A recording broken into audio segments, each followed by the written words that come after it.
ವಿಜಯಪುರ ಜಿಲ್ಲೆಯ ಬಸವನ ಬಾಗೇವಾಡಿ ಉಪವಿಭಾಗದ ವಿವಿಧ ಪೊಲೀಸ್ ಠಾಣಾ ವ್ಯಾಪ್ತಿಗಳಲ್ಲಿ ದಾಖಲಾದಂತಹ ಮನೆ ಕಳ್ಳತನ, ದೇವಸ್ಥಾನ ಕಳ್ಳತನ ಮತ್ತು ಸುಲಿಗೆ ಪ್ರಕರಣ, ಮೋಸ ಮಾಡಿ ಅಟೆನ್ಷನ್ ಡೈವರ್ಷನ್ ಮಾಡುವ ಪ್ರಕರಣ, ಮೋಟಾರ್ ಬೈಕ್ ಮತ್ತು ರೈತರ ಜಮೀನುಗಳಲ್ಲಿ ಬೋರ್ವೆಲ್ ಕಳ್ಳತನ ಇತ್ಯಾದಿ ಪ್ರಕರಣಗಳನ್ನು ನಮ್ಮ DSP ಬಾಗೇವಾಡಿ ಆದಂಥ ಬಲ್ಲಪ್ಪ ನಂದಗಾವಿ ಮತ್ತು ಅವರ ಸಬ್ ಡಿವಿಷನ್ನ ಎಲ್ಲ ಇನ್ಸ್ಪೆಕ್ಟರ್ಸ್ಗಳಾದಂಥ Muddebihal CPI, Nidagundi CPI, Bagewadi inspector ಇವರ ನೇತೃತ್ವದಲ್ಲಿ ತಂಡಗಳನ್ನ ರಚಿಸಲಾಗಿತ್ತು. ಕಳೆದ 2025 ಮತ್ತು 26ನೇ ಅವಧಿಯಲ್ಲಿ ದಾಖಲಾದಂತಹ ಸುಮಾರು 22 ಸ್ವತ್ತಿನ ಪ್ರಕರಣಗಳಲ್ಲಿ 36 ಜನರನ್ನ ಬಂಧಿಸಿ ಅವರಿಂದ 1,27,38,800 ರೂಪಾಯಿ ಮೌಲ್ಯದ ಬಂಗಾರ, ಬೆಳ್ಳಿ ಮತ್ತೆ 2 ಕಾರು, 17 ಬೈಕ್ಗಳನ್ನು ವಶಪಡಿಸಿಕೊಂಡಿರ್ತಾರೆ.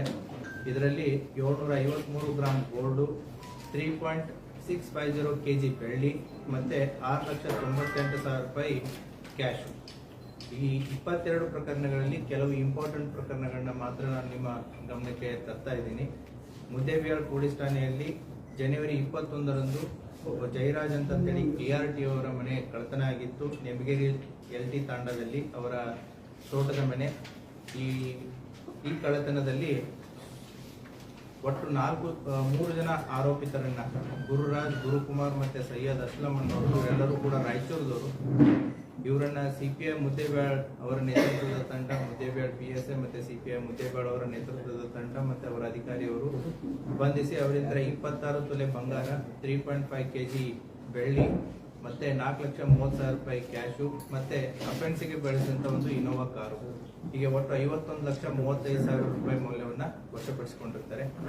ಅದೇ ರೀತಿ ಮುದ್ದೇಬಿಹಾಳ್ ಪೊಲೀಸ್ ಠಾಣೆಯಲ್ಲಿ ಜುಲೈ 2025ರಲ್ಲಿ ಆದಂತಹ ಒಂದು ಕೌಡಿ ಮಟ್ಟಿ ಗ್ರಾಮದಲ್ಲಿರುವಂತಹ ಮನೆ ಕಳ್ಳತನಕ್ಕೆ ಸಂಬಂಧಪಟ್ಟಂತೆ ಒಟ್ಟು ಬಂಗಾರ, ಬೆಳ್ಳಿ, ದುಡ್ಡು ಸೇರಿ 7,49,000 ಕಳ್ಳತನ ಆಗಿತ್ತು.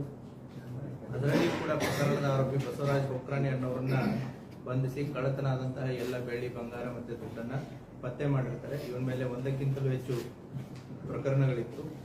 ಅದೇ ರೀತಿ ಮುದ್ದೇಬಿಹಾಳ್ ಪೊಲೀಸ್ ಠಾಣೆ ಕ್ರೈಮ್ ನಂಬರ್ 236/25 ಕಳೆದ ಜೂನ್ನಲ್ಲಿ ಆದಂತಹ ಘಟನೆ. ಮುದ್ದೇಬಿಹಾಳ್ ಬಸ್ತಿ ಓಣಿಯಲ್ಲಿರುವಂತಹ ಒಬ್ಬರ ಮನೆಯನ್ನು ನೋಡಿದಾಗ ಅದು ಕೀಲಿ ಮುರಿದಿತ್ತು. ಕೀಲಿ ಮುರಿದು ಒಳಗಡೆ ಇದ್ದಂತಹ ಬಂಗಾರದ ಆಭರಣಗಳು ಮತ್ತೆ ದುಡ್ಡು ಮಿಸ್ ಆಗಿತ್ತು. ಒಟ್ಟು 12,75,000 ರಷ್ಟು ದುಡ್ಡು ಮತ್ತೆ ಒಡವೆ ಕಳ್ಳತನ ಆಗಿತ್ತು. ಇದರಲ್ಲಿ ಕಾನೂನಿನ ಸಂಘರ್ಷಕ್ಕೆ ಒಳಗಾದಂತಹ 4 ಜನರನ್ನ ಅವರನ್ನು ಕೂಡ ಪತ್ತೆ ಮಾಡಿ ಅವರಿಂದನೂ ಕೂಡ ಇದನ್ನ ರಿಕವರಿಯನ್ನ ಮಾಡಿರ್ತಾರೆ. ಅದೇ ರೀತಿ ನಿಡಗುಂದಿ ಪೊಲೀಸ್ ಠಾಣೆ ಕ್ರೈಮ್ ನಂಬರ್ 94/2025 ಗಬಸಾವಳಿಗೆ ಅನ್ನುವಂಥ ಒಂದು ಹಳ್ಳಿಯಲ್ಲಿ ನಿರ್ಮಲಾ ಅಲಿಯಾಸ್ ನೀಲಮ್ಮ ಗಬಸಾವಳಿಗೆ ಅವರ ಸರ್ನೇಮು, ಊರು ಕಿರಿಶಾಳು. ಇವರು ಹೊಲದಲ್ಲಿ ಕೆಲಸ ಮಾಡ್ತಿರ್ಬೇಕಾದ್ರೆ ಕೊರಳಲ್ಲಿದ್ದಂಥ ಚೈನನ್ನ ಕಿತ್ಕೊಂಡು ಹೋಗಿರ್ತಾನೆ, ಸುಮಾರು 37 ಗ್ರಾಮದ್ದು. ಆ ವ್ಯಕ್ತಿಯನ್ನ ಕೂಡ ರಮೇಶ್ ಚಿತ್ರಿಗೆ ಅನ್ನುವಂಥ ಒಬ್ಬ ವ್ಯಕ್ತಿಯನ್ನ ಕೂಡ ಪತ್ತೆ ಮಾಡಿ ಆ ರಾಬರಿ ಕೇಸನ್ನು ಕೂಡ ಪತ್ತೆ ಮಾಡಿರ್ತಾರೆ. ಸುಮಾರು 1,95,000 ವ್ಯಾಲ್ಯೂನು 37 ಗ್ರಾಮದ ಚೈನನ್ನ ತಾಳಿ ಸರ ಅದನ್ನು ಕೂಡ ಪತ್ತೆ ಮಾಡಿದ್ದಾರೆ. ತಾಳಿಕೋಟೆ ಪೊಲೀಸ್ ಠಾಣೆಯಲ್ಲಿ 2023ರಲ್ಲಿ ಬೈಕ್ ಕಳ್ಳತನ ಆಗಿತ್ತು. ಆ ಆರೋಪಿಯ ಹಿನ್ನೆಲೆ ಅಂತ ಹೋದಾಗ ಆತನಿಂದ ಒಟ್ಟು ಬೇರೆ ಬೇರೆ ಪೊಲೀಸ್ ಠಾಣೆಗಳಲ್ಲಿ ದಾಖಲಾದಂತಹ ಒಟ್ಟು 5 ಪ್ರಕರಣಗಳಲ್ಲಿ ಆತನ ಹತ್ರ ಇದ್ದಂತಹ 5 ಟೂ ವೀಲರ್ಸ್ಗಳನ್ನ ಕೂಡ ಪತ್ತೆ ಮಾಡಿದ್ದಾರೆ. ಆತನ ಪ್ರಕಾಶ್ ತಳವಾರ್ ಅನ್ನುವಂಥ ಒಬ್ಬ ವ್ಯಕ್ತಿ ಸುಮಾರು 5 ಬೈಕ್ಗಳು ಆತನಿಂದ ವಶಪಡಿಸಿಕೊಂಡಿದ್ದಾರೆ. ಅದೇ ರೀತಿ ಬಸವನ ಬಾಗೇವಾಡಿ ಪೊಲೀಸ್ ಠಾಣೆಯಲ್ಲಿ ಅಟೆನ್ಷನ್ ಡೈವರ್ಷನ್ ಮಾಡಿದ್ರು. ಅಟೆನ್ಷನ್ ಡೈವರ್ಷನ್ ಮಾಡಿ 2024ರಲ್ಲಿ ಆದಂಥ ಅಟೆನ್ಷನ್ ಡೈವರ್ಷನ್, ಅದರಲ್ಲಿನೂ ಕೂಡ 2 ವ್ಯಕ್ತಿಗಳನ್ನ ಪತ್ತೆ ಮಾಡಿ ಅವರಿಂದ 70,000 ಕಿಮ್ಮತ್ತಿನ ಬೋರ್ಮಾಡು ಮತ್ತೆ 70,000 ಕಿಮ್ಮತ್ತಿನ ಮೇಲ್ಗುಂಡ, ಅದೇ ರೀತಿ ಅಫೆನ್ಸಿಗೆ ಬಳಸಿದಂಥ ಟೂ ವೀಲರ್ನ ಕೂಡ ವಶಪಡಿಸಿಕೊಂಡಿದ್ದಾರೆ. ಕೂಡ್ಗಿ ಪೊಲೀಸ್ ಠಾಣೆಯಲ್ಲಿ 2025ರಲ್ಲಿ ಮಸೂತಿ ಗ್ರಾಮದಲ್ಲಿರುವಂತಹ ಘನಾಚಾರ್ಯ ಅನ್ನೋರ ಮನೆಯಲ್ಲಿ ಕೀಲಿ ಮುರಿದು ಕಳ್ಳತನ ಮಾಡಿದ್ರು. ಅದನ್ನು ಕೂಡ ಅದರಲ್ಲಿದ್ದಂಥ 2 ಆರೋಪಿತರಿಂದ ಮತ್ತು ಕೃತ್ಯಕ್ಕೆ ಬಳಸಿದಂಥ ಬೈಕನ್ನ ಇದನ್ನು ಮಾಡಿ ಅದರಲ್ಲೂ ಕೂಡ ಪ್ರಾಪರ್ಟಿಯನ್ನು ರಿಕವರಿ ಮಾಡಿದ್ದಾರೆ. ಮತ್ತೆ ನಿಡಗುಂದಿ ಪೊಲೀಸ್ ಠಾಣಾ ವ್ಯಾಪ್ತಿಗೆ ಬರುವಂತಹ ಒಂದಾಲ್ ಗ್ರಾಮದಲ್ಲಿ ದೇವಸ್ಥಾನ ಕಳ್ಳತನ ಆಗಿತ್ತು. ಆ ದೇವಸ್ಥಾನ ಕಳ್ಳತನಕ್ಕೆ ಸಂಬಂಧಪಟ್ಟಂತೆ 2 ಆರೋಪಿತರನ್ನ ಪತ್ತೆ ಮಾಡಿ ಅವರಿಂದ ಮೋಟರ್ ಸೈಕಲ್ ಸೇರಿ ದೇವಸ್ಥಾನದಲ್ಲಿದ್ದಂಥ ಒಡವೆಗಳನ್ನು ಕೂಡ ರಿಕವರಿ ಮಾಡಿದ್ದಾರೆ.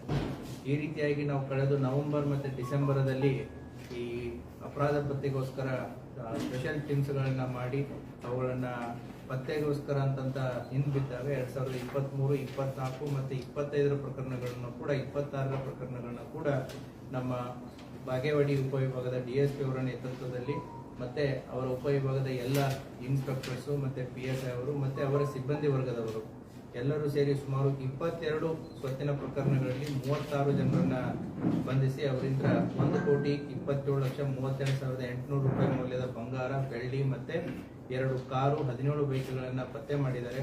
ಇವರ ಕರ್ತವ್ಯವನ್ನ ನಾನಾಗ್ಲಿ ಮತ್ತೆ ಇಲಾಖೆಯವರ ಅವರ ಕರ್ತವ್ಯವನ್ನ ನಾವು ಶ್ಲಾಘಿಸ್ತೀವಿ. ಸೊ ಅವರಿಗೆ congratulations. Thank you.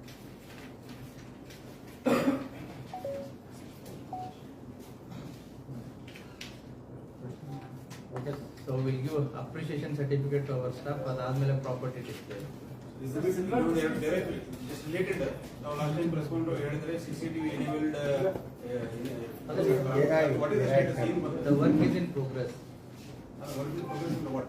The progress ಅಂತಂದ್ರೆ it will have several steps in it. So the departmental approval ಆಗಿರ್ಬೋದು, then tender inviting authority ಇರುತ್ತೆ, tender scrutiny authority ಇರುತ್ತೆ. So there are a number of steps. The work is going on. We need time till By June we'll have a CCTV installed across the. we are hopeful. ಎಷ್ಟು CCTV ಬಗ್ಗೆ order ಮಾಡ್ತೀವಿ ಆಗಬೇಕು ಅನ್ನೋದು ಅದಕ್ಕೆ ಒಂದು technical team ಅಂತ ಇರುತ್ತೆ. They are evaluating, they will prepare the DPR and depending upon the requirement, depending upon the project number. ಇನ್ನೊಂದು ಎರಡು ವಿಷಯ ತಾವೆಲ್ಲ ಇದು ಮಾಡಿಫೈಡ್ ಸೈಲೆನ್ಸ್ ಇದು ಮಾಡಿದ್ರೆ ಆದ್ಮೇಲೆ ಅವೇರ್ನೆಸ್ ಇನ್ನೊಂದ್ಸತಿ ಮಾಡ್ತೀನಿ ಅಂತಿದ್ರೆ ಒಂದು ಕಾರ್ಯಕ್ರಮ ಮಾಡ್ತೀವಿ ಮಕ್ಕಳ ಪೇರೆಂಟ್ಸ್ ಅದೇನಾಯ್ತು. ಎಕ್ಸಾಮ್ಸ್ ಬಂತಲ್ವಾ, so March and April 2nd exams ಬಂತು. ಸೊ ಮಕ್ಕಳು ಎಕ್ಸಾಮ್ಸ್ ಅಲ್ಲಿದ್ದಾಗ ನಾವು ಈ ಕಾರ್ಯಕ್ರಮ ಅದು ಅಷ್ಟು ಸೂಕ್ತ ಆಗಲ್ಲ ಅಂತೇಳಿ will do it in June. ಯಾಕಂದ್ರೆ ಶಾಲೆಗಳು ಪ್ರಾರಂಭ ಆಗುತ್ತೆ, ಅವಾಗ ಮಕ್ಕಳನ್ನ ಕರ್ಕೊಂಡು ಮಾಡೋದ್ರಲ್ಲಿ ಇರುತ್ತೆ. ಈಗ March is completely full of exam from LKG to PUC. So ಹಾಗಾಗಿ ಕಡಿಮೆ ಆಗಿದೆ ಸರ್. ನಾವು ಇನ್ನೂ ಸ್ವಲ್ಪ ಇರುತ್ತೆ, ಇದೆ that work will continue. Sir, probably these robbery cases are happening more and more across the district. So what are the precautions you have taken from your department? Be specific. Robbery ಅಂತಂದ್ರೆ ಯಾವ police Not only robbery, these things. For now already you told all the cases. It should not happen. Before that, what type of the remedies or whatever? It shouldn't happen ಅನ್ನೋ ತಪ್ಪಾಗುತ್ತೆ. It will happen. ಯಾಕೆ ಅಂತಂದ್ರೆ ಹೌದಾ, ಈ property offences ಅನ್ನೋದು ಇವಾಗಿಂದಂತಲ್ಲ, ಮೊದಲಿಂದನೂ ಕೂಡ ಇದೆ. ಅದಕ್ಕೆ ಇಲಾಖೆ ಜೊತೆಗೆ ಸಾರ್ವಜನಿಕರ ಕೈ ಜೋಡಿಸೋದು ಕೂಡ ಬಹಳ ಪ್ರಮುಖವಾಗಿರುತ್ತೆ. ಯಾಕೆಂತಂದ್ರೆ ರಾಜ ಮಹಾರಾಜರ ಕಾಲದಿಂದನೂ ಕೂಡ ಆಗಿದ್ದಾವೆ. ಪೊಲೀಸ್ ಇಲಾಖೆ 24/7 we try to prevent the crime, but ಕ್ರೈಮ್ಸ್ಗಳು ಆಗ್ತಾ ಇರ್ತವೆ. ಸೊ ರಸ್ತೆಯಲ್ಲಿ ಆಗುವಂತ ಕ್ರೈಮ್ಸ್ಗಳನ್ನ ತಡೆಗಟ್ಟಬಹುದು. ಈ ಪ್ರಾಪರ್ಟಿ ಅಫೆನ್ಸಸ್ಗೆ ಸಂಬಂಧಪಟ್ಟಂತೆ ನಾನು ಕಳೆದ ಪ್ರೆಸ್ ಮೀಟ್ ಅಲ್ಲೂ ಕೂಡ ತಮ್ಮ ಗಮನಕ್ಕೆ ತಂದಿದ್ದೇನೆ. We have 115 kilometre of border. ನಮ್ಮ ಮಹಾರಾಷ್ಟ್ರದ ಜೊತೆಗೆ 115 ಕಿಲೋಮೀಟರ್ ನಮ್ದು ಬಾರ್ಡರ್ ಇದೆ. ಆಮೇಲೆ ಈ ಬಾರ್ಡರ್ ದಲ್ಲಿರುವಂತಹ ಪೊಲೀಸ್ ಠಾಣೆಗಳನ್ನ ತಾವು ನೋಡಿದ್ರೆ ಇಂಡಿ ರೂರಲ್ಲು, ಚಡಚನ, ಜಳಕಿ, ವರ್ತಿ, ವಿಜಯಪುರ ರೂರಲ್ಲು ಮತ್ತೆ Tikota police station. It is an inverted geography. ನಮ್ದು ಹೇಗಿದೆ ಅಂದ್ರೆ ಒಂದು ಟ್ರಯಾಂಗಲ್ ರೀತಿ ಹೋಗಿ ಮಹಾರಾಷ್ಟ್ರದಲ್ಲಿ ಸ್ಟಕ್ ಆಗೋದ ರೀತಿ ಮ್ಯಾಪ್ ಇದೆ geographic. The offenders one side ಇಂದ ಬಂದು ಎಂಟ್ರಿ ಮಾಡಿ ಅನದರ್ ಸೈಡ್ ಎಕ್ಸಿಟ್ ಆಗೋದಕ್ಕೆ ಅವರಿಗೆ 30 to 40 minutes ಇಸ್ ಇನಫ್. ಹಾಗಾಗಿ ನಾವು ಬಾರ್ಡರ್ಸ್ ಗಳನ್ನ ಸ್ಟ್ರೆಂಥನ್ ಮಾಡಬೇಕಾಗುತ್ತೆ. ಬಾರ್ಡರ್ಸ್ ಅನ್ನ ಯಾವ್ಯಾವ ರೀತಿ ಸ್ಟ್ರೆಂಥನ್ ಮಾಡಬಹುದು ತಾವು, ಒಂದು ವಿಸಿಬಲ್ ಪೊಲೀಸಿಂಗು, ಈಗಾಗಲೇ ಅಲ್ಲಿ 112 ವೆಹಿಕಲ್ಸ್ ಗಳನ್ನ ಹೆಚ್ಚಿನ ಮಟ್ಟದಲ್ಲಿ ಡಿಪ್ಲಾಯ್ಮೆಂಟ್ ಆಗಿದೆ. ದೆನ್ ನೈಟ್ ಲರ್ಕಿಂಗ್ ಬಿಟ್ಸು ಅದು ಕೂಡ ಆಗಿದೆ. ದೆನ್ MOB ಆಗಿರ್ಬೋದು, ಮತ್ತೆ ಹಳೆ MOBಗಳು ಏನು ಪರ್ದಿ ಗ್ಯಾಂಗ್ಸ್ದಲ್ಲಿದ್ದಾರೆ, ಹಳೆ ಕೇಸಸ್ಗಳಿರುವಂತಹ NBWಗಳಾಗಿರ್ಬೋದು, ಮತ್ತೆ ಅವರು ಕೋರ್ಟ್ಗೆ ಅಟೆಂಡ್ ಆಗ್ತಾ ಇದ್ದಾರೆ ಅನ್ನೋದಾಗಿರ್ಬೋದು, ಅದು ಕೂಡ ಕಂಟಿನ್ಯೂಸ್ ಎಫರ್ಟ್ ನಡೀತಾ ಇದೆ. ಸೊ ಈ ಪೊಲೀಸ್ ಇಲಾಖೆ ಒಂದು ನಿರಂತರವಾದಂತಹ ಒಂದು ಪ್ರಯತ್ನ ನಡೀತಾ ಇರುತ್ತೆ. ಸಾಂಗ್ಲಿ SP ಮತ್ತೆ ಸೋಲಾಪುರ SPಗಳ ಜೊತೆಗೆ ಕನ್ಸರ್ನ್ ಪೊಲೀಸ್ ಠಾಣೆಗಳ ಮಾಹಿತಿಗಳನ್ನ ಕೂಡ ಪರಸ್ಪರ ಶೇರ್ ಮಾಡ್ತಾ ಇರ್ತಾರೆ. But still because of the geographical locations, ಮತ್ತೆ ಅದೇ ರೀತಿ ಕೂಡ ನಮ್ದು ಉತ್ತರ ಭಾರತಕ್ಕೆ ಹೋಗ್ಬೇಕು ಅಂತಂದ್ರೆ ನಮ್ಮ ವಿಜಯಪುರ ಜಿಲ್ಲೆಯ ಹೆದ್ದಾರಿ ಒಂದು ರೀತಿ ಹೆಬ್ಬಾಗಿಲಿದ್ದಾರೆ. ಸೊ ಹಾಗಾಗಿ ವೆಹಿಕಲ್ಸ್ಗಳ ಮೂವ್ಮೆಂಟ್ಗಳು ಕೂಡ ಜಾಸ್ತಿ ಇರಬೇಕಾದ್ರೆ, ಹೋಗ್ಬೇಕಾದ್ರೆ ಬರ್ಬೇಕಾದ್ರೆ offenders plan for it. So we have challenges, ನಾವು we know the problems. So ಸೊಲ್ಯೂಷನ್ಸ್ಗಳನ್ನ ಕೂಡ ವರ್ಕೌಟ್ ಮಾಡ್ತಾ ಇದೆ. ಅದೇ ರೀತಿ ಕೂಡ ಸಾರ್ವಜನಿಕರು ನಮಗೆ ಎಲ್ಲಿ ಸಹಕಾರ ಮಾಡಬೇಕಾಗಿದೆ ಅಂತಂದ್ರೆ by installing the CCTV. So public safety act ಅಂತಂತೇಳಿ ಕಾನೂನು ಕೂಡ ಬಂದಿದೆ. ಪಬ್ಲಿಕ್ ಸೇಫ್ಟಿ ಆ್ಯಕ್ಟ್ ಅಡಿಯಲ್ಲಿ ಸಾರ್ವಜನಿಕರು ಹೆಚ್ಚಿನ ಸಂಖ್ಯೆಯಲ್ಲಿ ಎಲ್ಲೆಲ್ಲಿ ಸೇರ್ತಾರೆ, including malls, bus stand, library, commercial complexes, ಸಾರ್ವಜನಿಕ ಸ್ಥಳಗಳಾಗಿರ್ಬೋದು, ದೇವಸ್ಥಾನಗಳಾಗಿರ್ಬೋದು, ಇಂಡಸ್ಟ್ರಿಯಲ್ ಏರಿಯಾಸ್ಗಳಾಗಿರ್ಬೋದು, ಇವುಗಳೆಲ್ಲ ಪಬ್ಲಿಕ್ ಸೇಫ್ಟಿ ಆ್ಯಕ್ಟ್ ಅಂಡರ್ದಲ್ಲಿ ಬಂದ್ಬಿಡ್ತವೆ. ಹಾಗಾಗಿ that is their responsibility also to install the CCTVs in the interest of the public safety. ಹಾಗಾಗಿ ಯಾರ್ಯಾರಿಗೆ ನಾವು ಪ್ರತಿ ಬೀಟಲ್ಲಿನೂ ಕೂಡ ಪ್ರಯತ್ನ ಮಾಡ್ತಾ ಇರ್ತೀವಿ. ಸೊ ಕಳೆದ ಒಂದು ವರ್ಷದ ಮುಂಚೆ ಅರೌಂಡ್ 8,000 ಇದ್ದಂಥ CCTV across the district now it has reach to 22,000. Not because of us, it is because of the people. ನಾವು ಅವರಿಗೆ ಹೇಳಿ ಮಾಡಿ ಅವರಿಗೆ ಮನವರಿಕೆಯನ್ನು ಮಾಡಿ ನಮ್ಮ ಪೊಲೀಸ್ ಅಧಿಕಾರಿಗಳು ಅವುಗಳನ್ನು ಮನವರಿಕೆ ಮಾಡಿ ಹಾಕಿಸ್ತಾ ಇದ್ದಾರೆ. ಹಾಗಾಗಿ ಈ ಯಾವುದೇ ಕಳ್ಳತನ ಪ್ರಕರಣಗಳಾದಾಗ ನಮಗೆ at least we are able to find ಯಾರು ಬಂದರು, ಯಾರು ಹೋದ್ರು, ಯಾವಾಗ ಹೋದ್ರು ಅಂತ. ಸೊ ಹಾಗಾಗಿ ಒಂದು CCTV ಅಂತಂತಂದ್ರೆ 3 ಜನ ಸಿಬ್ಬಂದಿ 24/7 ಕೆಲಸ ಮಾಡಿದಾಗೆ ಇರಲಿ. So the more number of CCTVs on the road prevents a lot of crimes. ಹಾಗಾಗಿ ಇದರ ಮೂಲಕನೂ ಕೂಡ ಸಾರ್ವಜನಿಕರಿಗೆ ವಿನಂತಿ ಏನು ಅಂತಂತಂದ್ರೆ ಯಾರಿಗೆ ಶಕ್ತಿ ಇದೆ ಸೊ ಪುಟ್ CCTVs. ಸೊ ತಮ್ಮ ಸುರಕ್ಷತೆಗೂ ಆಯಿತು, ಸಾರ್ವಜನಿಕರ ಸುರಕ್ಷತೆಗೂ ಆಯಿತು. That drive will continue, there is no end. Silver biscuits ಇದಾವಲ್ಲ, ಸಿಲ್ವರ್ ಬಿಸ್ಕೆಟ್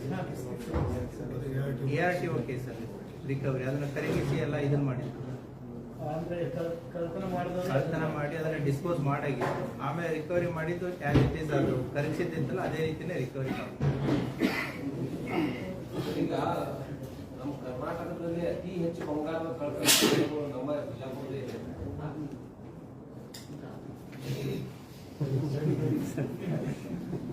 ಪ್ರಶ್ನೆ ಕಂಪ್ಲೀಟ್ ಆಗಲಿಲ್ಲ. ಅತಿ ಹೆಚ್ಚು ಬಂಗಾರದ ಕಳ್ಳತನ ಪ್ರಕರಣಗಳು ನಮ್ಮ ಬಿಜಾಪುರದಲ್ಲಿ ಇದೆ. ಅತಿ ಹೆಚ್ಚು ಆಗಿದ್ದು ನಮ್ಮಲ್ಲಿನೇ, ಅತಿ ಹೆಚ್ಚು ರಿಕವರಿ ಆಗಿದ್ದು ನಮ್ಮಲ್ಲಿ.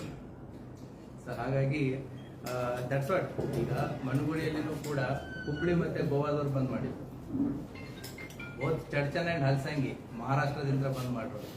ಬಟ್ ನಮ್ಮ ಜಿಲ್ಲಾ ಪೊಲೀಸರು ಅದನ್ನ ಅಲ್ಲಿಗೆ ಬಿಡಲಿಲ್ಲ. And they have recovered almost 95% in Manugudi, 100% in Halsangi, and nearly 70% in Churcha. The remaining 30%, we know the people, the work is going on, the time is up.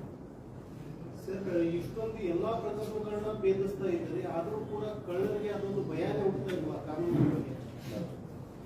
ಕಳ್ಳರಿಗೆ ಭಯ ಪತ್ತೆ ಒಂದು ಕೆಲಸ ಇರುತ್ತೆ, ಹೌದಾ?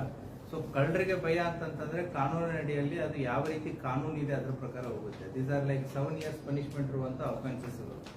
So they will get bail within 1 week or 10 days, ಅಷ್ಟರಲ್ಲಿ bail ಸಿಕ್ಬಿಡುತ್ತೆ. So ಪದೇ ಪದೇ ಮಾಡೋರ ಮೇಲೆ ನಾವು ಗಡಿಪಾರು ಅಥವಾ ಎಕ್ಸ್ಪೆರಿಮೆಂಟು ಅನ್ನೋದು ಒಂದು ಇರುತ್ತೆ. But they will keep doing. ಅವರಿಗೆ ನಮ್ಮ ಪೊಲೀಸರಿಗೆ ಒಂದು ವ್ಯಾಪ್ತಿ ಇದೆ, ನಿಮಗೂ ಕೂಡ ಒಂದು ವ್ಯಾಪ್ತಿ ಇದೆ. ಬಟ್ ಕಳ್ಳರಿಗಾಗ್ಲಿ ಅಥವಾ ಏನೋ ಅಪರಾಧ ಮಾಡೋರಿಗಾಗ್ಲಿ ಅವರಿಗೆ ವ್ಯಾಪ್ತಿ ಅನ್ನೋದೇ ಇಲ್ಲ. ವಿಜಯಪುರ ಜಿಲ್ಲೆ ಅಂತಂತಿಲ್ಲ, ಅವರಿಗೆ ಇಡೀ ಭಾರತನೇ ಒಂದು ವ್ಯಾಪ್ತಿ. ಹಾಗಾಗಿ ಅಫೆಂಡರ್ಸ್ ಸೇಮ್ ಇರೋದು ಬೇರೆ, ಬೇರೆ ಬೇರೆ ಅಫೆಂಡರ್ಸ್ಗಳು ಬಂದು ಮಾಡೋದು ಬೇರೆ. ಹಾಗಾಗಿ ಅವ್ರಿಗೆ ನಮಗಿರುವಂತ ವ್ಯಾಪ್ತಿ ಅವ್ರಿಗಿಲ್ಲ. That is the limitation. ಅದನ್ನ ಅವಣ್ಣಕ್ಕೆ ಬರಲ್ಲ. ಸರ್ ಈ ಮಕ್ಕಳುಗಳ ಹಾವಳಿ ಜಾಸ್ತಿ ನಮ್ಮಲ್ಲಿ ಯಾವುದೂ ಇಲ್ಲಪ್ಪ, ನಮ್ಮಲ್ಲಿ ಆ ರೀತಿ ಯಾವುದೂ ಇಲ್ಲ. ಸೊ ಅಂತ ಯಾವ ಸುದ್ದಿನೂ ಇಲ್ಲ, ಯಾವುದೂ ಇಲ್ಲ. ಅದಕ್ಕೆ ಯಾರು ಕಿವಿ ಹೊಡೋದು ಬೇಡ. ಅಂತದ್ದು ಏನಾದರೂ ಇದ್ರೆ immediately they can call 111.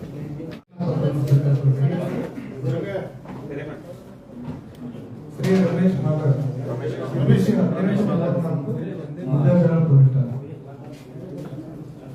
Property ಅಂತ sir. Next Ramesh Madhav, CPC 19 Shri BN Balagangadhar, CPC 19 Shri Ravi Laman, CPC 48 Shri Umesh Bansode, CPC 1979 Shri